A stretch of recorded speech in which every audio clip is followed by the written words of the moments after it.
Hi hello எல்லாருக்கும் வணக்கம். Welcome back to Chennai Askar institute.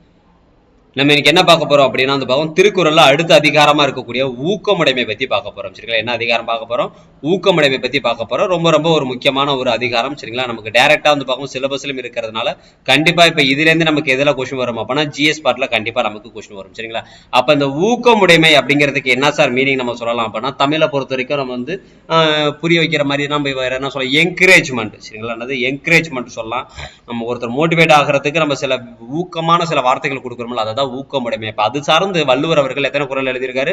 10 குறள் அந்த பக்கம் எழுதியிருக்காரு. சரிங்களா? அப்ப முதல் குறள் பாருங்க, உடையர் எனப்படுவது ஊக்கம் தில்லார் உடையது உடையவரே மற்று அப்படின்னு சொல்றாங்க. சரியா? அதாவது வந்து பார்க்கும் முதல் குறள் என்ன, உடையார் எனப்படுவது ஊக்கம் தில்லார் உடையது உடையதுடையாரோ மற்று அப்படின்னா அந்த பக்கம் பொருள் என்ன சொல்றாங்க அப்படின்னா, ஊக்கம் யாருகிட்ட இருக்கோ அவர்கிட்ட எல்லாமே இருக்குன்னு அர்த்தமாப்பா. சரி, அப்ப என்கிட்ட வந்து பார்க்கும்போது பார்க்கறப்ப வந்து தன்னம்பிக்கை என்கிட்ட இருக்கு. சரிங்களா? தன்னம்பிக்கை இருந்துச்சுன்னா உங்ககிட்ட எல்லாமே இருக்கு. இல்ல உங்ககிட்ட தன்னம்பிக்கை மட்டும் இல்ல ஆனா மத்த எல்லாமே இருக்கு அப்படின்னா நம்ம கிட்ட எதுவுமே இல்லை அப்படின்னு அர்த்தம். சரி, அப்ப ஊக்கம் உடையவர் தான் அது எல்லாவற்றும் உடையவர். சரிங்களா? அப்ப ஊக்கம்னு ஒரு ஒரு அந்த தன்னம்பிக்கை நம்ம கிட்ட இல்ல அப்படின்னா நீ எதை வச்சிருந்தாலும் நீ இல்லாதவராகவே தான் இருப்ப அப்படின்னு சொல்றாங்க. சரி, எதை வச்சிருந்தாலும் என்னது, நீ ஒரு இல்லாதவராக தான் நம்ம இருப்போம் அப்படின்னு சொல்றாங்க. சரிங்களா? அப்ப உடையவர் என்று சொல்ல முடியுமா அப்படி சொல்லிட்டு வந்து பார்க்கும் ஊக்கம் இல்லை அப்படின்னா வந்து பார்க்கும்போது ஒன்னுட்ட எல்லாமே இருக்கு அப்படின்னு சொல்லிட்டு சொல்ல முடியுமா? சொல்ல முடியாது. சரிங்களா? ஆமா. அடுத்து பாருங்க, 2வது குறள் என்ன சொல்லியிருக்காங்க அப்பனா பார்க்கும்போது, உள்ளம் உடைமை உள்ளமுடைமை உடைமை பொருளுடைமை நில்லாது நீங்கிவிடும். சரியா? உள்ளமுடைமை உடைமை பொருளுடைமை நில்லாது நீங்கிவிடும். சரிங்களா? அப்ப ஒருத்தருக்கு இந்த ஊக்கம் அந்த தன்னம்பிக்கை இருக்கு பாத்தீங்களா, அதுதான் ஒரு நிலையான ஒரு உடைமை அப்படின்னு சொல்றாங்க. சரிங்களா? ஆமா. மற்ற பொருளை காட்டிலும் ஆமா, அதாவது வந்து பக்கம் மற்ற பொருளுடைமையானது நிலைபேறு இல்லாமல் என்ன ஆயிரும், நீங்கிவிடும். அதாவது என்கிட்ட வந்து ஒரு உடைமை அப்படின்னா இப்ப ஒரு பொருள் மாதிரி ஞாபகம் வச்சுக்கோங்களேன். அப்ப என்கிட்ட இருக்கிறது எது அப்படின்னா பார்க்கும்போது ஒரு நிலையான ஒரு உடைமையை நான் எதை வச்சுக்கணும் அப்படின்னா ஊக்கத்தை தான் நான் வச்சுக்கணும். சரிங்களா? அப்ப இந்த ஊக்கம் இருந்துச்சு அப்படின்னா எல்லா காலகட்டத்திலுமே என்னால எல்லா விஷயத்தையும் என்னால அச்சீவ் பண்ண முடியும்.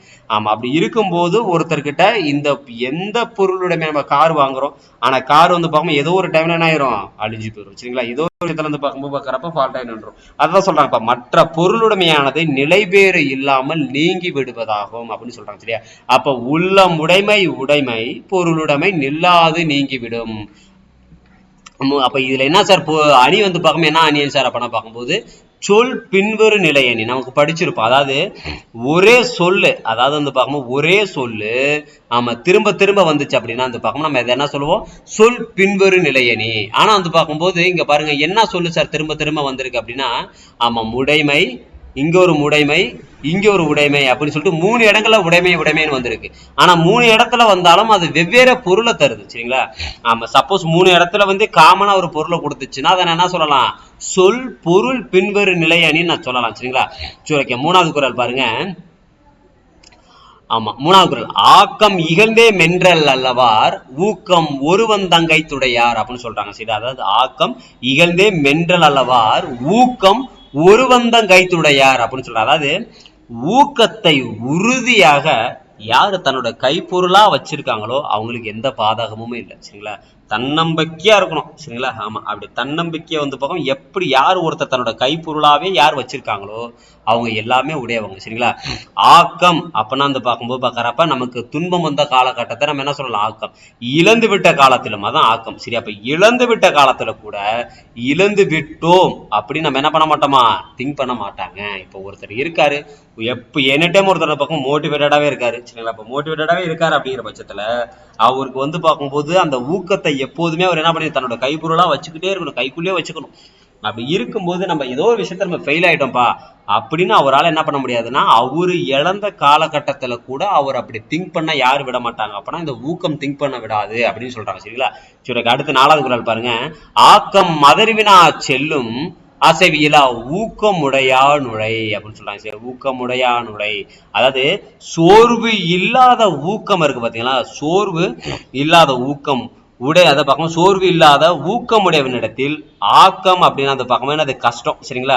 ஆமா. ஆக்கமானது தானே அவன் உள்ள இடத்திற்கு வழி கேட்டு கொண்டு போய் சேரும் அப்படின்னு சொல்றாங்க. சரியா? ஆமா. அதாவது சோர்வே இல்லாம யாரு ஒருத்தன் ஊக்கமா ஒருத்தன் இருக்கானோ, ஆமா, அப்ப யார் ஒருத்தன் ஊக்கமா இருக்கானோ அவங்கிட்ட இருக்கக்கூடிய இந்த ஆக்கம் அப்படிங்கிறது என்ன பண்ணும் அப்படின்னா, ஆமா, அது என்ன பண்ணுமா, தானே அவங்ககிட்ட இருந்து பார்க்கும்போது பார்க்கறப்ப வழியை கேட்டுட்டு அவங்ககிட்ட போய் சேர்ந்துரும். அவன் உள்ள இடத்திற்கு அது பார்க்கும்போது வழி கேட்டுட்டு என்ன பண்ணிருமா, அவங்ககிட்ட போய் சேர்ந்துரும் அப்படின்னு சொல்றாங்க. அதான் ஆக்கம் மதவினா செல்லும் அசைவியெல்லாம் ஊக்கமுடையானுலை அப்படின்னு சொல்றாங்க. சரிங்களா? சரி, 5வது குறள் பாருங்க. வெள்ளத்தனைய மலர்நீட்ட மாந்தர்த்தம் உள்ளத்தனையது உயர்வு. அதாவது தண்ணீர் எந்த அளவுக்கு உயரமா இருக்கோ அந்த அளவுக்கு தான் தாமரையோட அளவு, அதாவது ஹைட் இருக்கும். சரிங்களா? தாமரையோட ஹைட் இருக்கும். அது மாதிரிதான் ஒரு மனிதர் வந்து பார்க்கும்போது வாழ்க்கையில உயர்வு அடையணும் அப்படின்னா அவரோட மனசுல அவர் வச்சிருக்க அளவை பொறுத்துதான் இருக்கு. சரியா? நம்ம குரூப் 4 கிளியர் பண்றது நம்ம கையில தான் இருக்கு, குரூப் 2 குரூப் 1 கிளியர் பண்றது நம்ம கையில தான் இருக்கு. அப்ப நம்ம எந்த அளவுக்கு மோட்டிவேட்டடா நம்ம இருக்கோம் அப்படிங்கறத பொறுத்து தான் ஒருத்தருடைய உயர்வு இங்க தீர்மானிக்கப்படுது. சரிங்களா? ஆமா, அப்ப அது என்ன அணி சார்? அப்ப நான் பார்க்கும்போது என்ன அணி? உவமை அணி. சரிங்களா? அது என்ன அணி? உவமை அணி அப்படின்னு சொல்லி சொல்றாங்க. சரி, அப்ப அது போல என்னது, அது போல அப்படிங்கிறது வெளிப்படையா வர்றதுனால நம்ம எதனா சொல்லலாம், ஆமா, உயர்வு உவமை அணி நம்ம சொல்லலாம். சரிங்களா? 6வது குறள் பாருங்க. உள்ளுவதெல்லாம் உயர்வுள்ளல் மற்றது தள்ளினும் தள்ளாமை நீர்த்து. அதாவது நினைப்பதெல்லாம் உயர்ந்த நினைப்பாவே நம்ம வச்சிருந்தோம் அப்படின்னா, நினைக்கிறதெல்லாம் என்னது, ஒரு உயர்ந்த நினைப்பாவே நம்ம வச்சிருக்கோம். சரிங்களா? அப்படி வச்சிருந்தோம் அப்படின்னா பார்க்கும்போது அதை நமக்கு கை கொடுக்கல. இல்லை சார், வர எக்ஸாம் நான் ஸ்டேட் ஃபர்ஸ்ட் எடுக்கணும்னு ஆசைப்பட்டேன், ஆமா, அதானா என்னால் முடியல அப்படின்னா அந்த எண்ணமே உனக்கு வந்து பார்க்கும்போது பார்க்கறப்ப என்ன பண்ணக்கூடாது, அதற்காக மேபி நீ அதை கைவிட்டாலும், ஆமா, அது கை கூடா விட்டாலும் வந்து பார்க்கும்போது அந்த நினைப்பை நம்ம கைவிடக்கூடாது. அது என்ன சொல்றாங்க அப்படின்னா அதுவே நமக்கு மனநிறைவை தரும் அப்படிங்கிற மாதிரி தான் சொல்லுவாங்க. உள்ளுவதெல்லாம் உயர்வுள்ளல் மற்றது தள்ளினும் தள்ளாமை நிறுத்து. அதாவது நினைக்கிறதெல்லாம் நம்ம என்னது, ஒரு உயர்ந்த நினைப்பாகவே வச்சுக்கணும். சரிங்களா? சப்போஸ் அது நமக்கு கை கூடல அப்படின்னா அதுக்காண்டி நம்ம நினைச்சதை நம்ம என்ன பண்ணிடக்கூடாது, இந்த எக்ஸாம் எனக்கு விட்டுட்டோம் அப்படின்னா இந்த எக்ஸாமோட நம்ம விட்டுறக்கூடாது வாய்ப்பு. அடுத்த எக்ஸாம் நம்ம என்ன பண்ணணும், போராடணும். சரிங்களா? ஆமா, அடுத்து பாருங்க. 7வது குறள் என்ன சொல்றாங்க அப்பனா பார்க்கும்போது, சிதைவிட தொல்கார் உறவோர் புதயம் பிற்பட்டு பாடுன்றும் களிறு அப்படின்னு சொல்றாங்க. சரி, அதாவது சிதைவிட தொல்கார் உறவோர் புதயம் பிற்பட்டு பாடுன்றும் கிளறி அப்படின்னு பார்க்கும்போது பார்க்கற பாடுன்று களிறு. சரி, அதாவது உடம்பை மறைக்கும் அளவு, அதாவது ஒரு யானை இருக்கு, யானை ஃபுல்லா என்னவா இருக்கு அப்ப நான் பார்க்கும் அம்புகளால புண்பட்டு இருக்கு அப்படின்னு வச்சுக்கோங்களேன். அப்ப அந்த யானை என்ன பண்ணும் அப்பனா, என்ன பண்ணும், சோர்வுற்று அப்படியே நிற்கும். சரிங்களா? அப்படி புண்பட்டப்ப கூட யானை வந்து என்ன சொல்லுது, அதாவது யானை தன்னோட பெருமையை அந்த இடத்துல என்ன பண்ணுது அப்படின்னா நிலைநிறுத்தும். சரி, அது மாதிரி ஊக்கம் உடையவர் வந்து பார்க்கும்போது அழிவு வந்தாலும், சரிங்களா, ஆமா, அந்த வந்த இடத்துல கூட நம்ம என்ன பண்ணக்கூடாது அப்படின்னா தளரக்கூடாது. சரிங்களா? அழிவு நமக்கு வந்துருச்சுன்னா கூட நம்ம என்ன பண்ணக்கூடாது, தளரக்கூடாது. அதான் சிதைவிட தொல்கார் உறவோர் புதயம் பிற்பட்டு பாடுன்றங்களிரு அப்படின்னு சொல்லியிருக்காங்க. சரியா? சரி, ரொம்ப ரொம்ப அற்புதமான ஒரு பொருள், நல்லா இருக்கு இந்த பொருள். சரி, அடுத்து பாருங்க. 8வது குறள். 8வது குறள் என்ன சொல்றாங்க அப்படின்னா, உள்ளம் இல்லாதவர் எய்தார் உலகத்து வல்லியம் என்னும் செருக்கு. சரி, அதாவது உள்ளம் இல்லாதவர் எய்தார் உலகத்து வல்லியம் என்னும் செருக்கு. அதாவது ஊக்கம் இல்லாதவர் வந்து பார்க்கும் பிறருக்கு உதவும் வள்ளல் யாம் அப்படின்னா வந்து பார்க்கும்போது நான் தான்ப்பா வள்ளல் அப்படிங்கக்கூடிய வந்து பார்க்கும்போது ஒரு மன உயர்வை யாரால பெற முடியாது அப்படின்னா, யாரால பெற முடியாது, இவங்களால பெற முடியாது. யார் ஒருத்தவங்க எப்போதுமே தன்னம்பிக்கையா இருக்காங்களோ அவங்களாலதான் என்ன பண்ண முடியும் அப்படின்னா பிறருக்கு உதவ முடியுங்கிற ஒரு எண்ணத்தையே அவங்களால கொண்டுக்க முடியும். சரியா? அப்ப பிறருக்கு உதவும் வள்ளல் அப்படிங்கிற ஒருத்தவங்க யார் திங்க் பண்ணுவா அப்படின்னா ஊக்கம் வச்சிருக்கிறவங்க தான் திங்க் பண்ணுவாங்க. அப்படி இல்லை அப்படின்னா அந்த வள்ளல் அப்படிங்கக்கூடிய அந்த தாட் வந்து யாருக்கு வராது, ஆமா, அந்த ஊக்கம் இல்லாதவர்களுக்கு வராது. அதான் சொல்றாங்க, உள்ளம் இல்லாதவர் எய்தார் உலகத்தார் வல்லியம் என்னும் செருக்கு அப்படின்னு சொல்லி சொல்றாங்க. சரியா?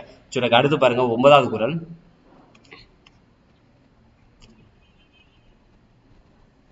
பரியது கூர்ங்கோட்டதாயினும் யானை வெறுவும் புலிதாக குறின். அதாவது வந்து பார்க்கும் பரியது கூர்ங்கோட்டதாயினும் யானை வெறுவும் புலித்தா குறின். அப்படின்னா யானை வந்து பருத்த உடம்பை உடையது, நமக்கு தெரியும். கூர்மையானது கொம்புகளையும் கொண்டுதான். சரியா? கூர்மையான கொம்புகளையும் கொண்டது. சரியா? ஆனா இருந்தாலும், சரியா, ஊக்கம் உள்ளதா எது இருக்கு அப்பனா பார்க்கும்போது பார்க்கறப்ப என்னது, புலி. சரிங்களா? அப்ப ஊக்கம் உள்ளதா எது இருக்கு, புலி இருக்கு. அப்ப அது புலி தாக்குனுச்சு அப்படின்னா அது கண்டிப்பா என்ன பண்ணும், கண்டிப்பா அதற்கு அஞ்சும். சரிங்களா? அது கண்டிப்பா அதுக்கு என்ன பண்ணும், அஞ்சும். சரிங்களா? ஆமா, அததான் சொல்றாங்க. அப்ப வந்து நமக்கு என்ன மட்டும் தான் சொல்லியிருக்காங்க அப்படின்னா உவமையை மட்டும்தான் சொல்லியிருக்காங்க. ஆமா, அது மூலமா வரக்கூடிய கருத்தை நம்ம என்ன பண்ணி நம்மளே வந்து பக்கம் புரிஞ்சுக்கணும். ஓகேவா? அப்ப என்னதான் பருத்த உடம்ப வந்து யானை வச்சிருந்தாலும், கூர்மையான கொம்பை வச்சிருந்தாலும், தன்னம்பிக்கையா இருக்கக்கூடிய புலி தாக்குனுச்சுன்னா கண்டிப்பா யாரும் பயப்படுவா? யானையும் பயப்படும் அப்படிங்கிற ஒரு பொருளை மட்டும் சொல்லி நமக்கு வந்து விளக்கத்தை நமக்கு புரிய வச்சுக்கிச்சுன்னா அதை நம்ம என்ன சொல்லுவோம் அப்படின்னா என்னது? புரிது மொழிதல் அணி. சரிங்களா? அதாவது பிரிது மொழிதல் அணின்னு நம்ம சொல்லலாம். சரிங்களா? சரி, அடுத்து பாருங்க. குறள் வந்து பார்க்கும்போது பார்க்கறப்ப கடைசி குறள், உரமொரு வற்ற உள்ள வெறுக்கையத்தில்லார் மரமக்களாதாலே வேறு அப்படின்னு சொல்றாங்க. சரிங்களா? அதாவது உரமொரு வற்றகுள்ள வெறுக்கைதல்லார் மரமக்களாதால் வேறு அப்படின்னா பார்க்கும்போது பார்க்கற மனதில் உறுதியான ஊக்கம் இல்லாதவர்கள் இருக்காங்க பாத்தீங்களா? ஆமா, அவங்க வந்து மனசுல ஒரு உறுதியான ஒரு ஊக்கம் இல்லாதவங்க. உருவத்துல நீ மனுஷனா இருந்தாலும் சரி, ஆனா நீ யாருக்கு வந்து பார்க்கும்போது கிட்டத்தட்ட ஈக்குவல் மரங்களுக்கு. அததான் அவர் எப்படி சொல்றாரு அப்படின்னா, மரங்களுக்கும் அவர்களுக்கும் வேறு எந்த வேறுபாடும் இல்லை. தன்னம்பிக்கையா இருக்கிறவர் தான் வள்ளுவர் என்ன சொல்றாரு? அவரு மனிதன் அப்படின்னே சொல்றாரு. சரிங்களா? தன்னம்பிக்கை இன்றி இருக்கிறவருக்கு என்ன பேர் அப்படின்னா என்ன பேரு? ஆமா, மரத்தோட ஒப்பிட்டு பாக்குறாரு. சரிங்களா? சரி, ஓகே. நம்ம இதோட வந்து பார்க்கும்போது பாக்குறப்ப இந்த அதிகாரம் முடிஞ்சிருச்சு. சரிங்களா? ரொம்ப ரொம்ப ஒரு ஈஸியான அதிகாரம் தான். நம்ம டெய்லியும் ஒண்ணு வந்து பார்க்கணும். கரெக்டா வீக்லி ஒரு 2-3 வீடியோ தான் போறோம். கரெக்டா அதை ஃபாலோ பண்ணிக்கிட்டீங்க அப்படின்னா கஷ்டம் இல்லாம நம்ம திருக்குறளை கவர் பண்ணிடலாம். சரிங்களா? சரி, ஓகே. தேங்க்யூ.